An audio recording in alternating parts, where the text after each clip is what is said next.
Bonjour et bienvenue à ce 5e épisode des Renards du Soccer. On est aujourd'hui le mercredi 28 novembre et je suis rejoint comme d'habitude par Mathieu Lemay. Ça va aujourd'hui? Ça va très bien, Adi, et toi? Ouais, ça va. On se débrouille. On va commencer directement par cet épisode avec le segment, comme d'habitude, la track de la semaine. Ça fait que cette fois-ci, on a décidé d'être deux renards et chacun prendre sa track et de suivre en fait deux matchs en même temps, donc les deux finales, la finale de l'Ouest et la finale de l'Est. On va commencer en premier, on va parler des deux matchs en même temps. On va commencer déjà par la finale à l'Est. C'était entre les Red Bulls de New York et Atlanta United. Ça se jouait à Atlanta dans un Mercedes-Benz Stadium rempli, vraiment chauffé à bloc. 70 000 personnes et plus. C'était quelque chose d'extraordinaire à voir, de voir en Amérique du Nord de la passion comme ça. C'était magnifique. Puis Atlanta a complètement écrasé les Red Bulls 3-0. On va en parler un peu plus tard. Puis dans l'Ouest, c'était un match entre les Timbers de Portland et le Sporting de Kansas City. Ça se jouait à Portland. On s'entend que Portland, c'est une équipe qui a beaucoup de supporters. Si vous regardez un peu, vous allez pouvoir aller voir sur Twitter, il y a souvent beaucoup de tifos, de photos de tifos des supporters de la Timbers Army, qui est les supporters des Portland, et c'est toujours quelque chose d'extraordinaire à voir. En tout cas, il y avait une ambiance de feu dans les deux matchs. On va commencer, et c'est ce match-là, le match à l'Ouest, ça a fini 0-0. Et on va commencer en premier par le gros choc entre Atlanta et New York. On se rappelle que New York a gagné le championnat MLS, en tout cas le Supporters Shield, dont ils ont fini premier dans la saison régulière. Pourtant, Atlanta a frappé fort en les écrasant 3-0. T'as pensé quoi du match, toi, Mathieu? Bien, sachant qu'Atlanta n'avait jamais battu le Red Bull depuis l'entrée du club en MLS l'année dernière, c'est un résultat qui est effectivement par l'effet d'un choc. Mais moi, la première chose qui m'a frappé, où était le jeu de la pression, le style, l'identité des Red Bull, elle est... Où est-ce qu'ils étaient rendus? Je comprends pas. Où est-ce que c'était rendu ce jeu de la pression qui a fait le succès des Red Bull? J'ai toujours pas compris. J'ai cherché tout le match. Ils ont joué sur les talons. Ils ont payé le prix. Ils ont payé cash le fait de ne pas avoir joué leur style. Quand tu joues contre nature, ça te rattrape. Globalement, moi, c'est comme ça que je résumerais le match, en fait. Le premier but est assez emblématique, d'ailleurs. C'est un match qui a commencé un peu lentement. On a senti les deux clubs rouillés parce qu'on venait d'une semaine de congé avec la pause internationale. On en a parlé la semaine dernière.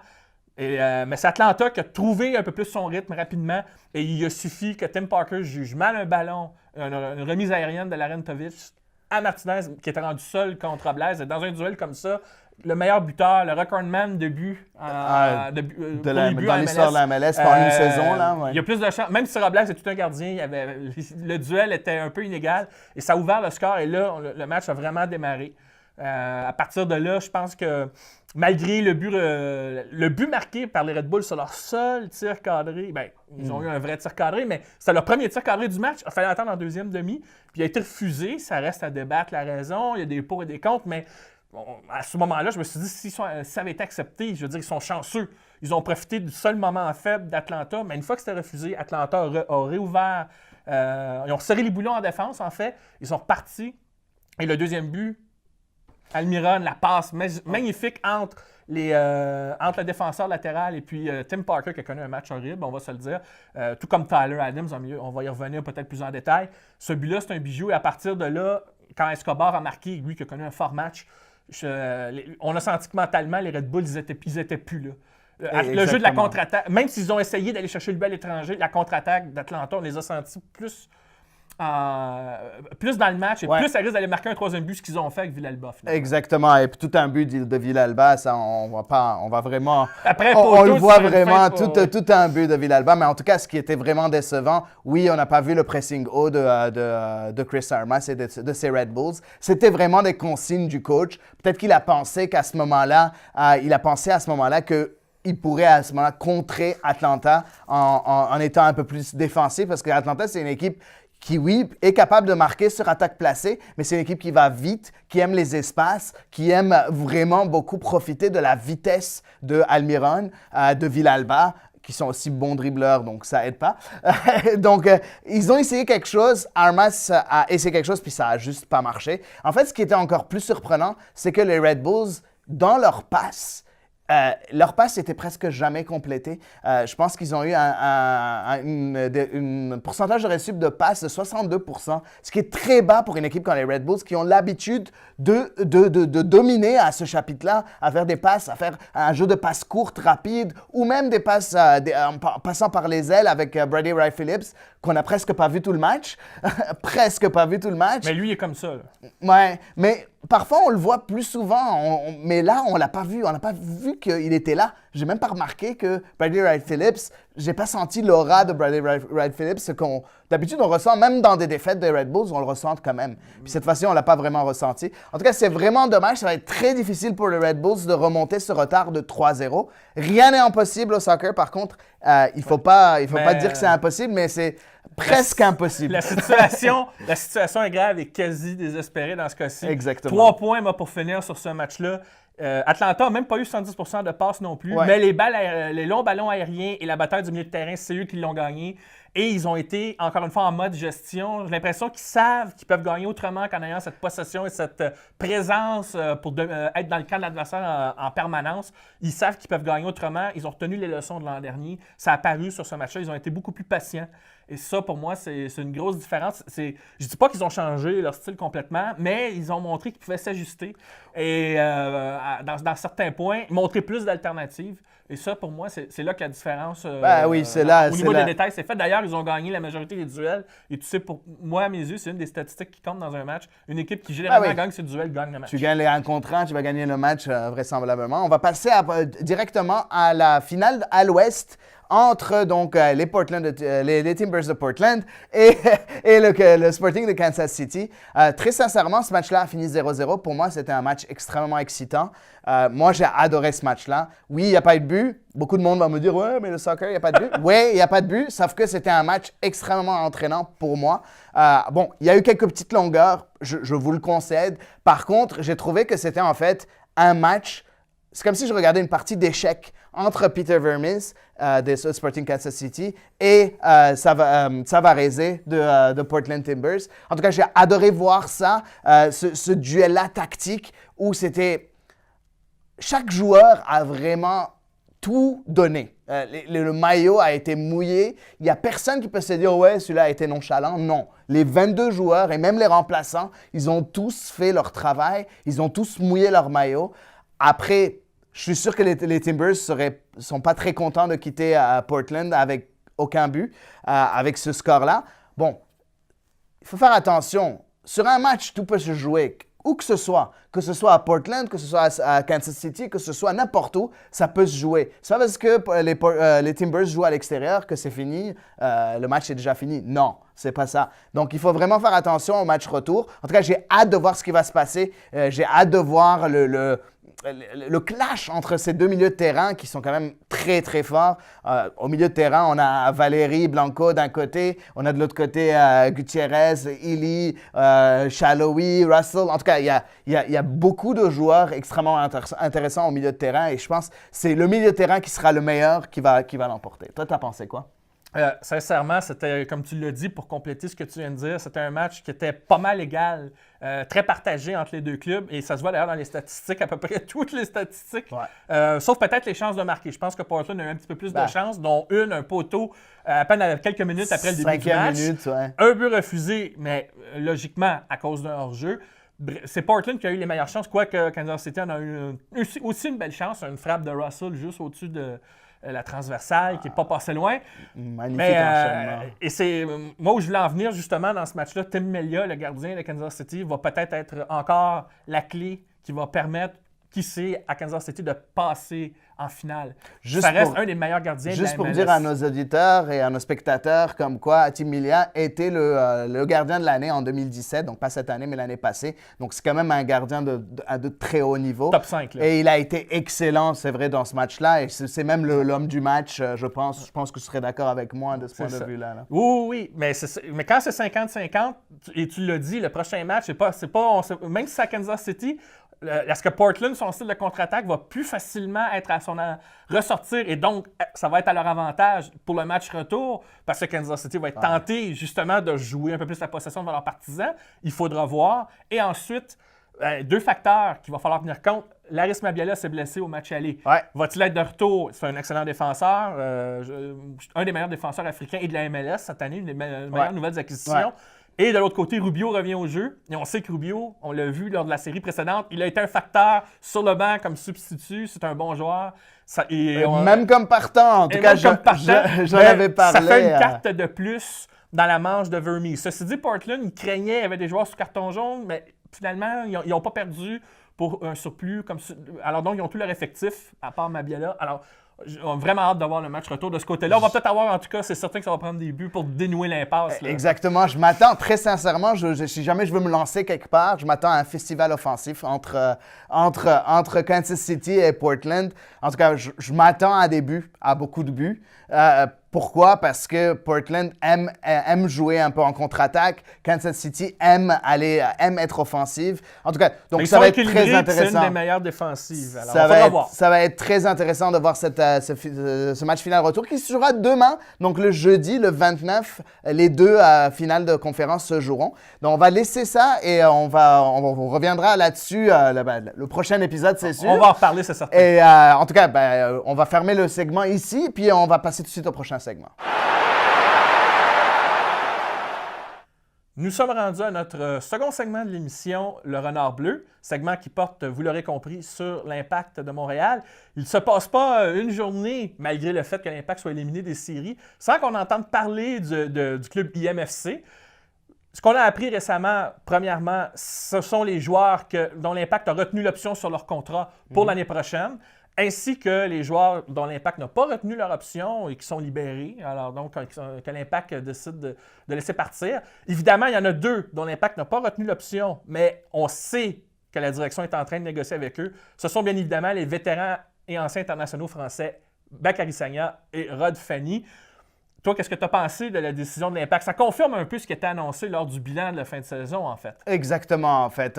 Moi, je m'y attendais à ce que Fanny et Sagna ne soient pas prolongés, qu'ils ne prennent pas leur option. Pourquoi? Parce que comment se fait un contrat d'habitude? Quand il y a une année en option, d'habitude, la plupart du temps, une année en option, elle est négociée à l'avance et elle est négociée soit à la hausse, soit au même contrat. La plupart du temps. C'est sûr, il y a des exceptions et ainsi de suite, mais la plupart du temps, c'est soit au même salaire, soit un peu plus haut. Et je pense que Rod Fanny et Bakary Sagna sont peut-être ou bien Rémi Garde les a convaincus comme quoi ils n'allaient pas payer Rod Fanny 1,2 million de nouveau l'année prochaine. En tout cas, ce serait dommage de voir, même s'il est excellent, je l'adore. Je pense que plusieurs personnes d'entre vous savent que je l'adore. Sauf que 1,2 million à 37 ans, c'est un peu trop. Donc non, je ne suis pas très étonné de cette décision-là. Par contre, je serais très étonné s'ils ne re-signent pas avec nous. Je pense que les deux vont re-signer pour l'Impact de Montréal. Ça, je ne pense pas que ça va trop tarder, en fait. Peut-être que ça va tarder avant que le club ne l'annonce. Mais je ne pense pas que les négociations vont prendre trop de temps. Pour ce qui est des joueurs protégés, j'étais étonné de voir que Cabrera et que Vargas sont protégés. Par contre, j'ai cru comprendre, il y a des rumeurs à droite et à gauche qui circulent, qui disent qu'ils seront transférés. Donc, ça ne veut pas dire que si jamais ça a été une option a été prise ou si jamais le club n'a pas libéré les joueurs, ça ne veut pas dire que les joueurs vont rester dans le club. Donc, on attend de voir. Cette annonce-là ne nous dit vraiment pas grand-chose, à part que l'Impact peut recevoir quelque chose en retour, que ce soit de Cabrera, de Vargas ou même de Crépeau, que l'Impact a décidé de vraiment d'exercer son option. Donc toi, tu as pensé quoi? Bien, un peu comme toi, il y a des joueurs que je me suis dit, on a gardé leur option pour pouvoir, je dirais pas s'en débarrasser, mais je devrais dire ne pas les perdre pour rien. On se souvient que l'exemple qu'on va sans doute parler souvent, c'est la perte d'un Ambroise Oyongo qu'on a perdu pour rien. Et quand on le voit aller à Montpellier, on se dit, mais qu'est-ce qu'on aurait pu avoir en retour, que ce soit en montant de transfert ou peu importe. L'Impact, je pense, ne veut pas faire cette erreur-là. Et on va avoir quelque chose en retour. Même probablement pour Maxime Crépeau, que des rumeurs envoient à Vancouver, qui, eux, ont congédié tous leurs gardiens. Et Marc Dos Santos, il a sûrement l'œil sur j'espère bien. Certainement l'œil sur lui. J'espère pour Crépeau. Maxime Crépeau, vraiment, il le mérite, je pense. Après la saison USL qu'il a faite, Bon, il y a plusieurs personnes qui vont être en désaccord avec moi, comme quoi ils ne méritent pas que la USL, c'est très loin de la MLS. Mais quelqu'un qui a été meilleur gardien dans la USL, qui a battu le record de blanchissage en USL, je pense qu'il mérite un poste de partant en MLS. En tout cas, ça, c'est mon avis. Et là, je sais que moi, c'est une chose qui m'a frappé, mais l'article de la presse canadienne avait dit que l'Impact avait rompu les liens avec Sagna et Fanny. Mais c'est pas vrai.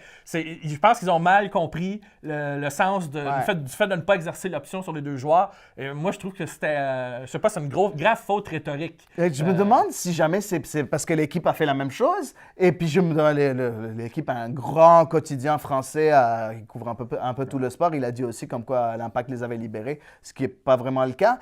Est-ce qu'ils lisent le communiqué de club?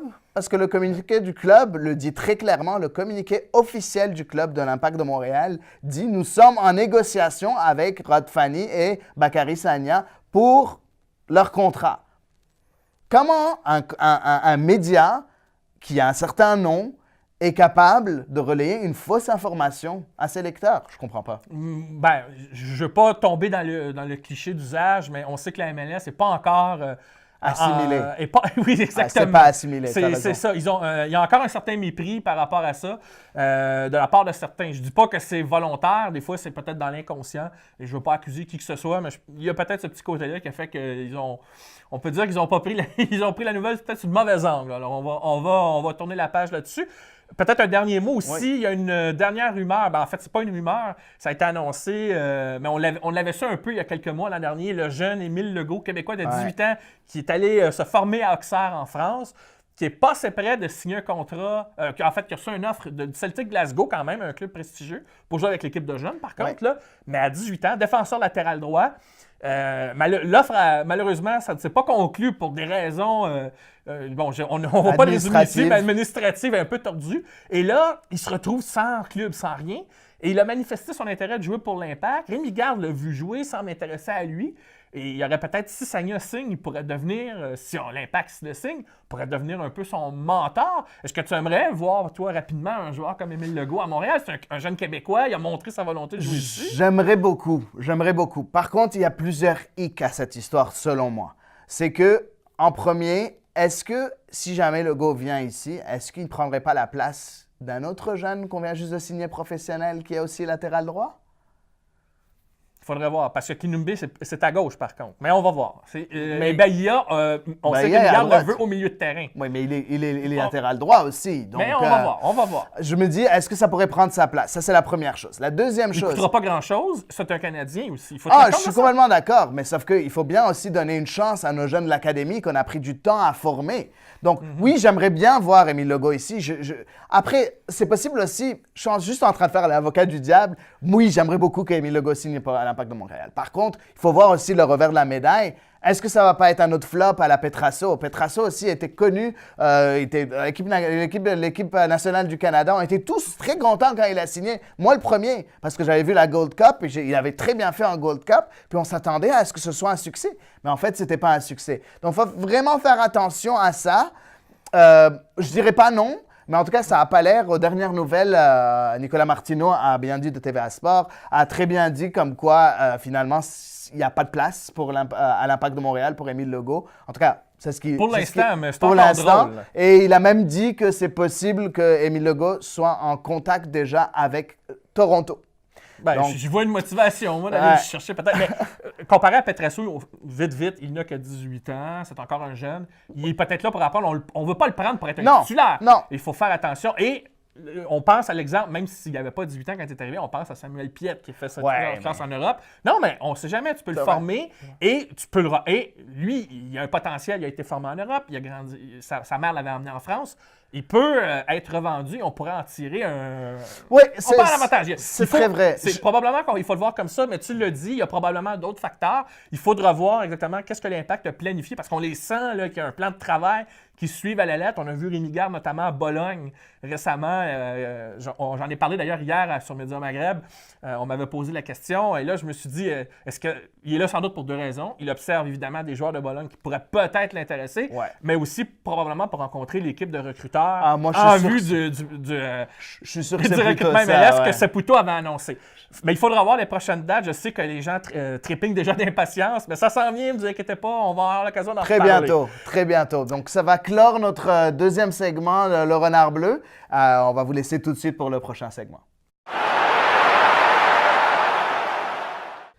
Donc, on est au troisième segment des renards du soccer, les à côté du gibier. Et cette fois-ci, on a décidé de faire un peu différent. En fait, on a essayé de vous offrir une autre facette de ce qu'on est capable de faire. Et puis, on aimerait faire ça un peu en sorte de quiz.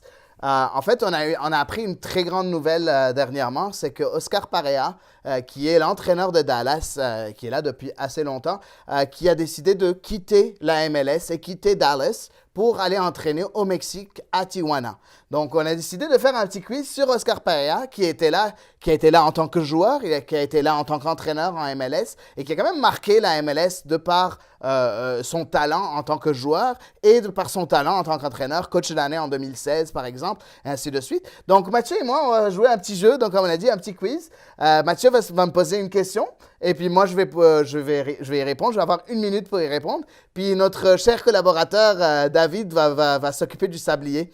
Il est tout content.